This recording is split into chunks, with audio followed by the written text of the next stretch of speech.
pain is pain. Like it makes no sense to compare one pain to another pain and act like, well, I should just be fine. Right. But we do that. I mean, all of us do that. These are all very normal things that have over the years, of course, contributed to increases in stigma and people waiting a long time to talk to somebody else. You're listening to the Lowdown podcast, brought to you by Sigma Kappa National Headquarters staff. We'll focus on topics like health, wellness, the fraternity and sorority community, higher education, and life skills that women need in all stages of their lives.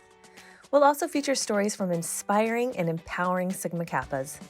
Check out the Sigma Kappa website for regular updates and new episodes. Hi, everyone. Welcome back to the Lowdown podcast. I'm Morgan Negri. And I'm Meredith Trapper. And we're here today with professional counselor at JRNY Counseling, Melanie Short. Hi, Melanie. Hello.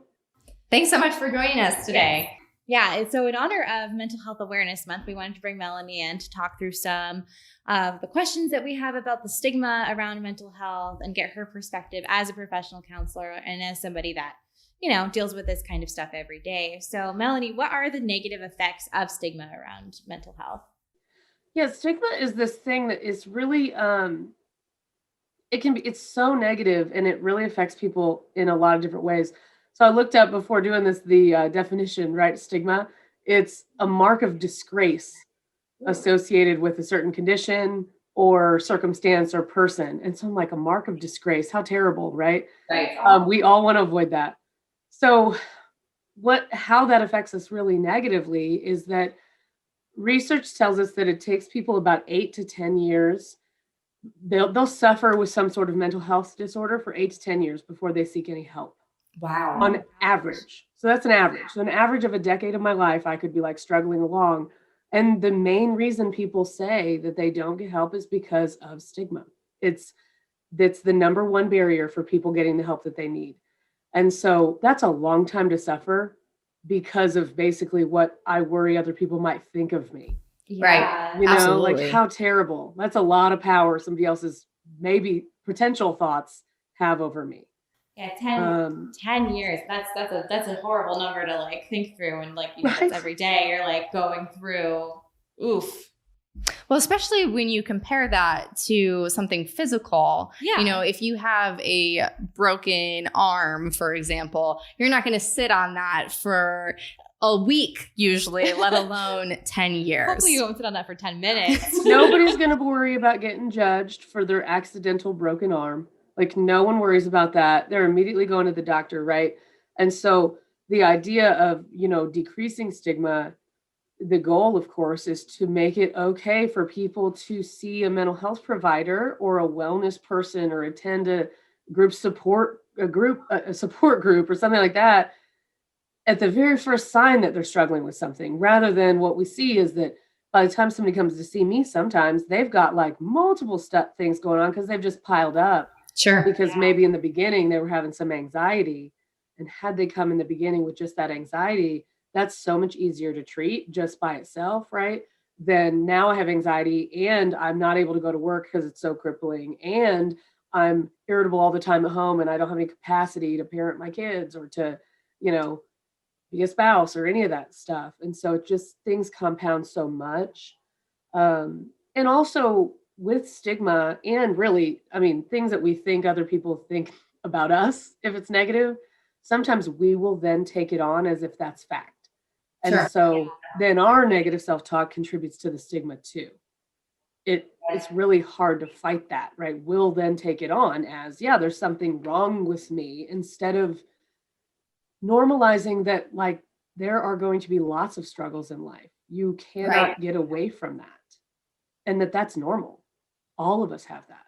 Yeah, I think that segues perfectly into our next question for you, which is, you know, sometimes unintended even, we add and contribute to the stigma. So how can what are some ways that we ourselves contribute to that?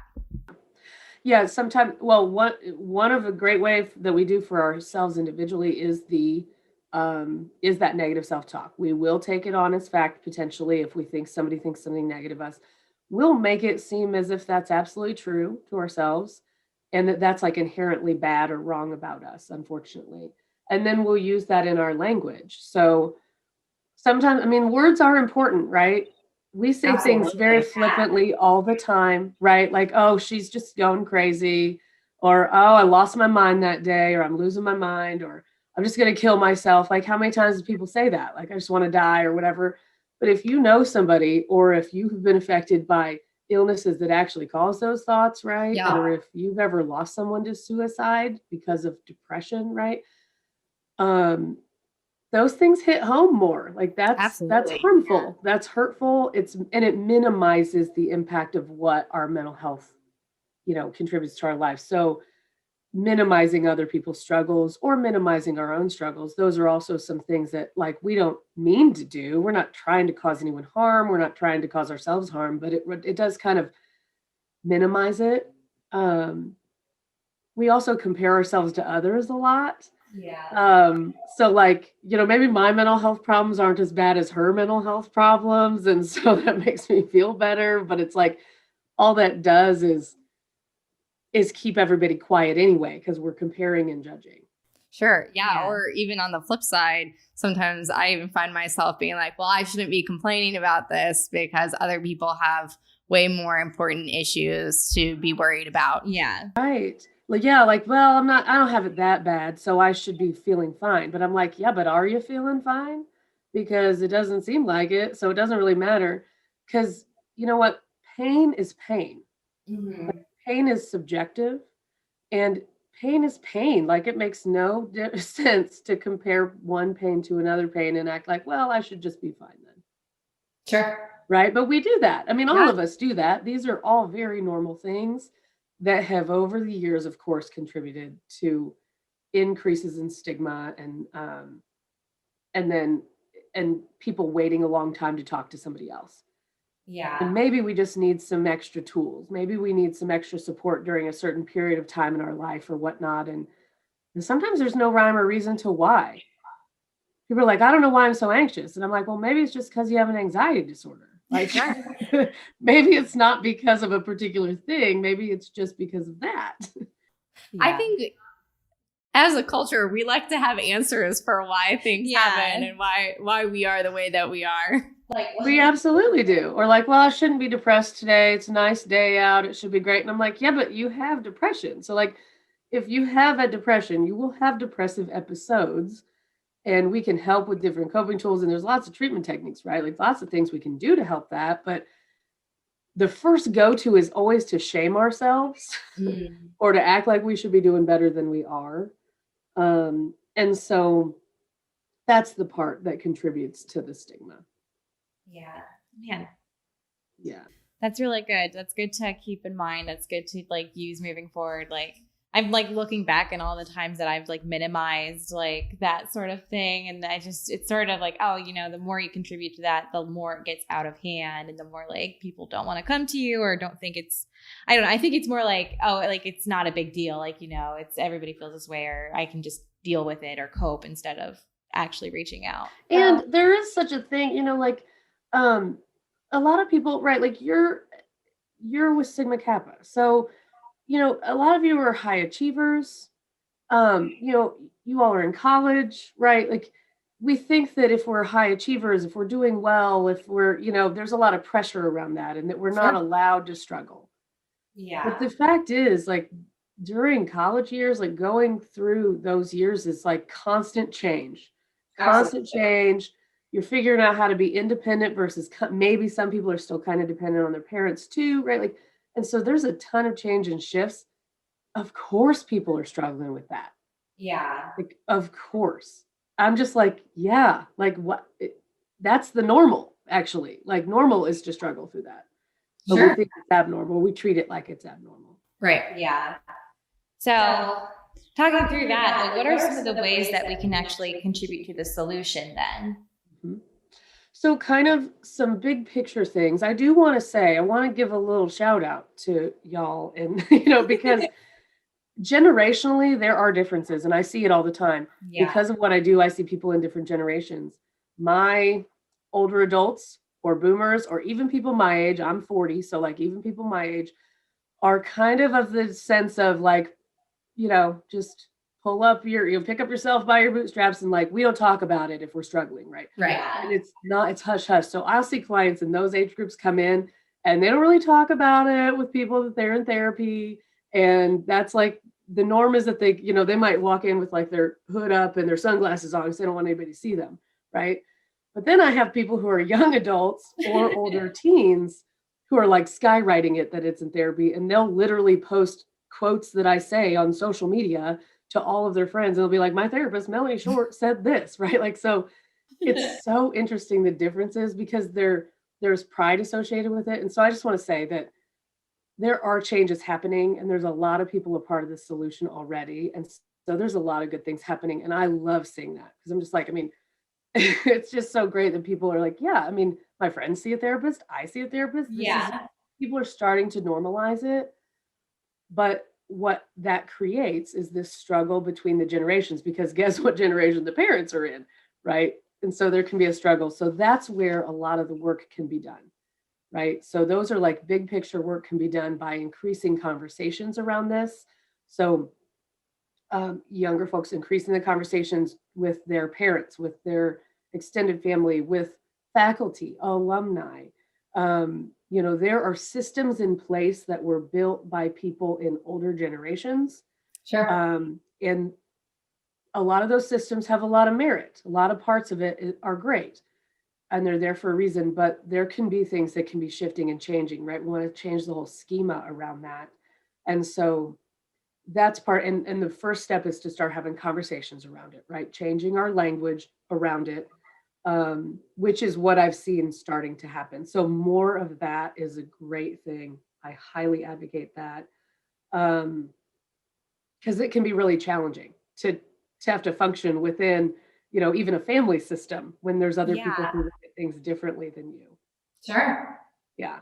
But taking care of yourself, making sure you're taking care of yourself and not taking on those, that negative perspective, the negative self-talk, all those things, that's the first and foremost thing to do.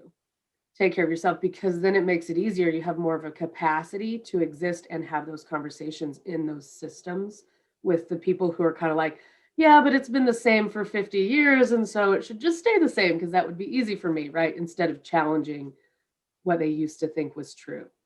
Yeah, I often like to tell people, if I'm having a day or I'm going through my own struggles, that I compare it to that quote from the airplane. I first have to put on my oxygen mask before I can help you with yours. So I just need some time to myself today, or whatever it might be. Yeah, and that's always true. And so there are people who will look at you and be like, no, like that's not true. But I'm like, of course it is. And that's not selfish. But we have this, of course, we'll put the stigma on there that that's selfish.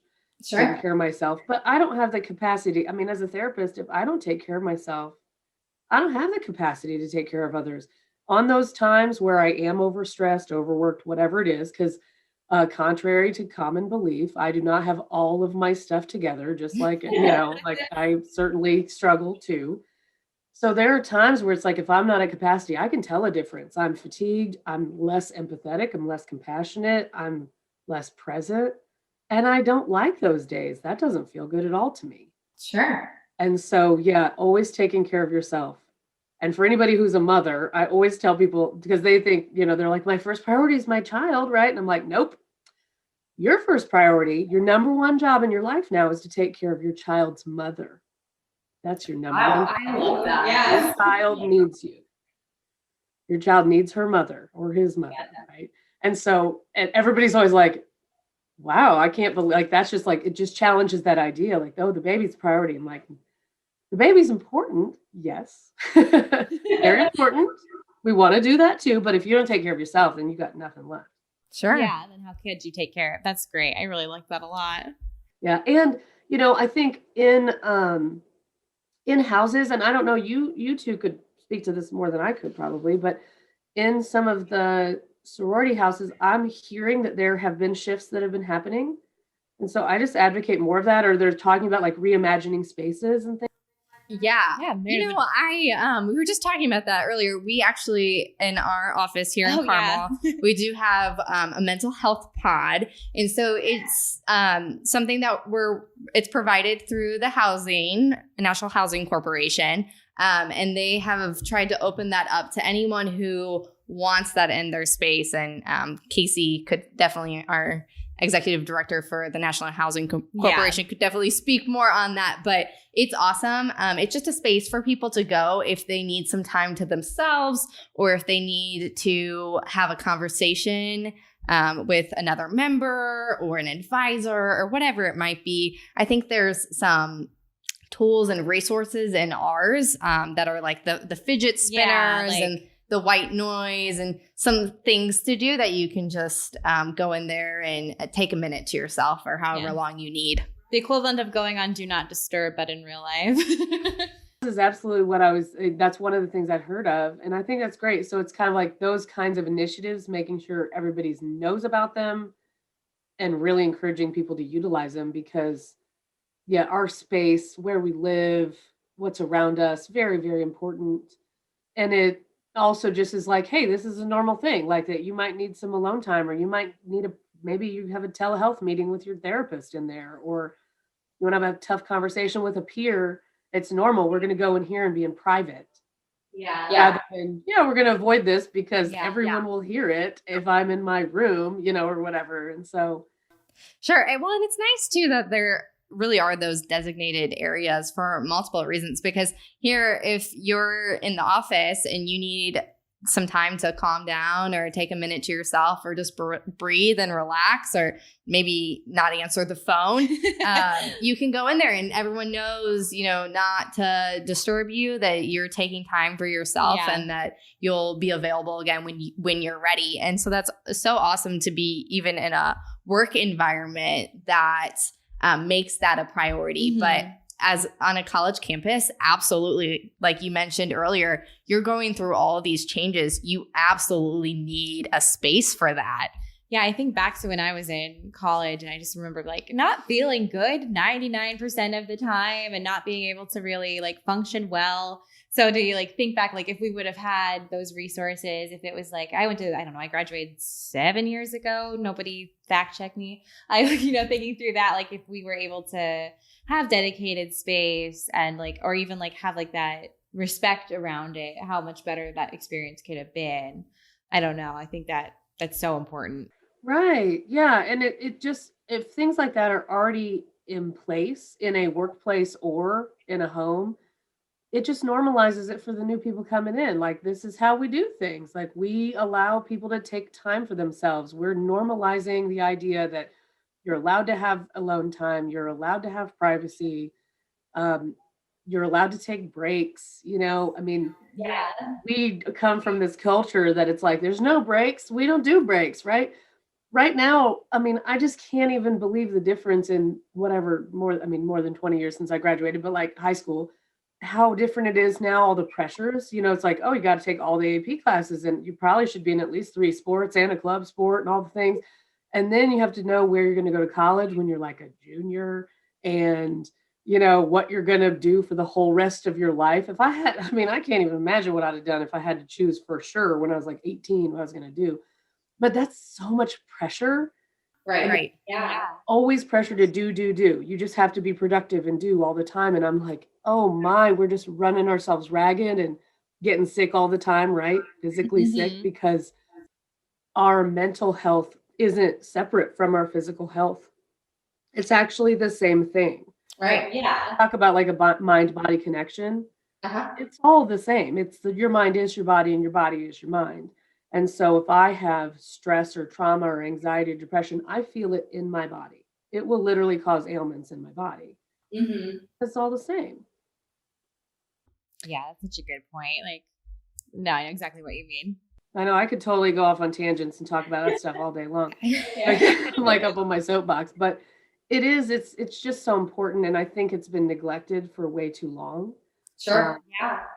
All of us tend to want to neglect it because it is hard to see, maybe, like it's one of those things. It's easy when it's concrete. If it's a broken arm, I can see that is a problematic and you're probably in a lot of pain, right?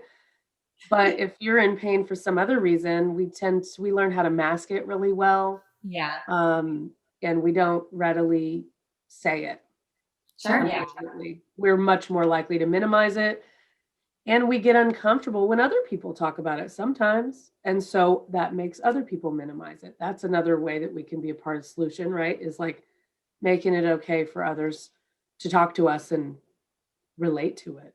Yeah, I think that, again, you're segueing right into the next question I have for you perfectly. And that is, we've talked some about the big picture here, but what can we do immediately as a short-term solution to help really get rid of that stigma and to also be a supportive friend if maybe that's not something that you can relate to and understand? How can you better support your friend who might be struggling with a mental health disorder? Yeah. Yeah. So as we've talked about before, language is really important, right? So we can try to be more mindful about our language, and we could do that today, right? We could, instead of saying like, oh, well, I was losing my mind, it's like, well, I'm going to say what's really going on with me, which does make me be a little bit vulnerable, which is what we don't like, but it's a good thing, I promise. But instead, it's like, I'm feeling really overwhelmed today. And so it's making me really irritable. Anybody can relate to that. But that's what's really going on. I'm not losing my mind. I'm overwhelmed.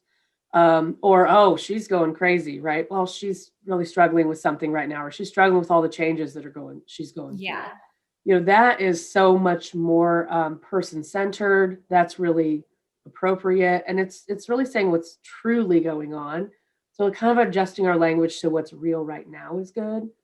And then to be there for a friend, the number one thing is just listen and empathize. When somebody's struggling, what they really need is empathy. So we often want to fix it, make it go away, help them be better, like feel better. Hey, I'll give you a hug or make you laugh and help you feel better. And while that is helpful in a relationship, right, or a friendship or something, we don't have to fix it. We can just sit with them. If you can sit with them and tolerate big emotions, that goes miles. Yeah. Because not a lot of people can do that because we don't practice it very much. We practice fixing it. But it's like, honestly, there's no fix necessarily. Just let them talk and just and empathize. Like if you've ever experienced anything like that, you can empathize, or you can say, I can understand why that would be so difficult, even if you don't know what it's like. So there's just language. It's not like, yeah, I know how you feel. No, not necessarily. You don't, because that person is probably thinking you don't know how I feel. And so it's just, yeah, I understand that sounds like it's really tough. Or, is there anything that I can do for you? Or do you mind that I just sit here with you while you are, feeling this or talking about this or whatnot, right? We're not necessarily needing to fix it. Yeah. I really like that. Because even like when you're saying like, like, oh, she's going crazy or this and that, I think not only is that like stigmatizing it, it's so judgmental. And it's like such judgmental language, like, to say like, oh, no, like she's having struggles because there's like a lot going on today, or she's going through something that we don't really understand, makes it, yeah, you're right, like that people focused, but also like shines light and takes away that like, I don't know, like crazy woman or like crazy, like whatever, like just going off on a tangent. But yeah, it's so different.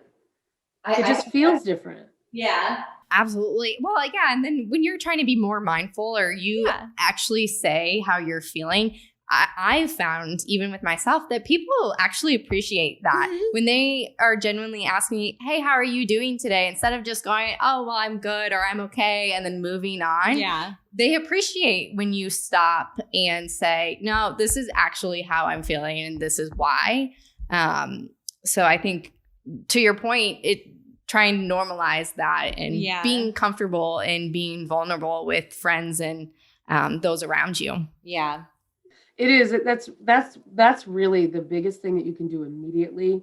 And it does, when you start changing that dynamic in a relationship or friendship that you have, the other person has to kind of follow suit, because it's like, oh, well, we're going to talk about real stuff now. So, okay. And so it like shifts the whole system, of the relationship and the dynamic in a good way. Yeah. And you're absolutely right. I find that when you share something a little bit vulnerable with somebody, they tend to reflect and share back. And so that makes me feel supported. That makes them feel supported. We've gotten empathy back and forth. Because the number one thing, I mean, stigma is associated with shame. I haven't even mentioned shame yet, but like the feeling of shame is a really, really uncomfortable one. But what we need to do whenever we're feeling shame is we need to seek empathy from someone, because that's kind of the antidote to shame. Like that's the way to counteract shame. And so if somebody is clearly struggling in your life and they're not talking about it, but it's coming out sideways 100 different ways, and you're just like, I don't know how else to ask them how they're doing or what they need, right? Empathizing with them. Like, I can see that this must be really, like, you must be, something's going on, that this is just a really tough time. I remember when I was going through a tough time, I didn't feel like I could talk about it. Like, just giving them empathy, even if they're not telling you what's going on, is helpful. It's relationship affirming, rather than like judgmental and separating, which is what a lot of mental health issues include, an element of isolation. Like that's one of the symptoms sometimes. And so the last thing we want is for people to have to be isolated or feel like they need to be isolated or isolate themselves, right? And so we really want the connection part. Connection's the answer. Yeah. And I just kind of remember from personal experiences, my mom had her brother pass away when she was young. And she said she often had people who just didn't want to say anything to her or even acknowledge it because they were afraid that it would bring up the trigger for her. And she's like, no, I so appreciated when someone actually acknowledged and said, you know, even if it was just, I'm sorry for your loss, that was a connection in a time of isolation for the family. And so I think that's a wonderful point for people to realize. Yeah. And that's what happens. Like those people connected to your mom, right? Often they don't ask because they don't want to upset her, but it's really about them being uncomfortable with her having feelings about it. Right. Yeah. Like it's really about them protecting their own feelings and vulnerability. And so when we can just be more open and yeah, maybe she would have feelings, but it's not their fault because they asked her about it. Sure. Yeah. Because she lost her brother. Like it's just upsetting. Right. I don't know a person who can't relate with some sort of loss. Sure. Yeah. I think that going outside of your comfort zone to meet a friend. Right. You're allowed to allow your friends to have emotions. Yeah. And yeah, you don't have to fix it. You're like, well, I can't do anything about it. And I'm like, they're not asking you to do anything about it. Says, when did they ask you to fix it for them? They didn't. So stop trying. You want to work toward connection and not isolation. Yeah. That's really the most important part. And that it's not your responsibility to fix it. Nobody has to be their friend's professional, right? Nobody has to be their friend's therapist. There are people for that, sure. But everybody needs a support system. Everybody needs somebody to talk to that isn't going to jump in with all the advice that's not really asked for. Yeah. Really needs support, not here's what you need to do. Here's your 5-point plan. And I've now fixed your problem and I'm done, you know? Yeah, there's like a difference between like friendly advice and I know exactly what you need to do, even though I'm not sitting in your shoes. I don't live in your head. That's not what a weird dynamic that would be for a friendship, I think. I don't really know if I'd want that. Yeah. And sometimes people will ask for advice. And then I'm like, okay, totally fine. Like, here's what I would do. But unless somebody's when people aren't asking for advice, I wouldn't give it. You're just supporting them, relating, showing empathy. That's really helpful. And you were saying the fine, when people ask how you doing, and it's like, oh, I'm fine. Develop like fine-free zones within your friendships or your relationships where you don't get to say you're fine. Because first of all, that's not an emotion. And and also it's not really an answer. And when somebody's like, hey, how you doing? And it's fine. And then you're just going along with your day. They're not really asking how you're doing. They're just trying to say hi. Yeah. So that's another thing that's like mindful. Like maybe I don't ask people that unless I actually have time to ask them. How are you feeling today? Or, hey, what's going on today for you? Or whatever. Then if I have time, that means I'm looking for a conversation about it. But if I'm just saying hi so that somebody tells me they're fine, maybe I should. Yeah. I think I'll take that as a challenge, Morgan. And so when we have our daily conversations in the morning, I think I will try to do that with you. Maybe we can see how that works instead of asking how you're doing. How are you feeling today? I'll be prepared to deal with it if it's not good. And it's like playful. Okay, there's a fine-free zone. You can't be fined today. We got to think of a different word. I do it with clients all the time. I'm like, fine's not a word. So. I want that on a sign. This is a fine-free zone. Yeah. Well, thank you so much, Melanie. It's been so fun having you with us. I wish we could have you in person, but it's been great to get to know you over Zoom today. Yeah. And did you want to share any resources or like those things that we could give to our members or to our listeners in case they wanted to start their own mental health journey? Definitely. So I recently came across this website and it's called mindstead.org. So mindstead.org. It is kind of like an Etsy for your mental wellness. So it's a good resource for people who maybe are waiting to see a therapist or not quite ready to see a therapist. Like they don't think they need a therapist yet, but they want to do some self-help stuff. They have tons of tools on there. Some of them are free. Some of them are like a few dollars. So very cheap, doable, that help with all kinds of different mental health disorders and just overall wellness. So some of them are like free meditations. Some of them are anxiety tools. Some of them are like journal prompts or tools for depression or eating disorders. I mean, there's a whole wide array and it is really well done. I really like it. I've been recommending it to everybody lately because it's such a good, like, hey, I need something for myself and I'm not ready to see anybody, but it's like things that people struggle with. Sure. Yeah. That's great. Thank you so much. Yeah, we really appreciate it. And we'll plug all of these into the show notes. And as a reminder for our members, collegians do get 3 months free of Talkspace. That's a great resource to use if you would like to start talking to somebody. And our alumni can get special discounted rates. So for more information on that, you can visit stigmakappa.org. We will have a mental health resources page up on that main page. And yeah, if you need help, please don't be afraid to get it. Thank you so much, Melanie. We're so great to have you.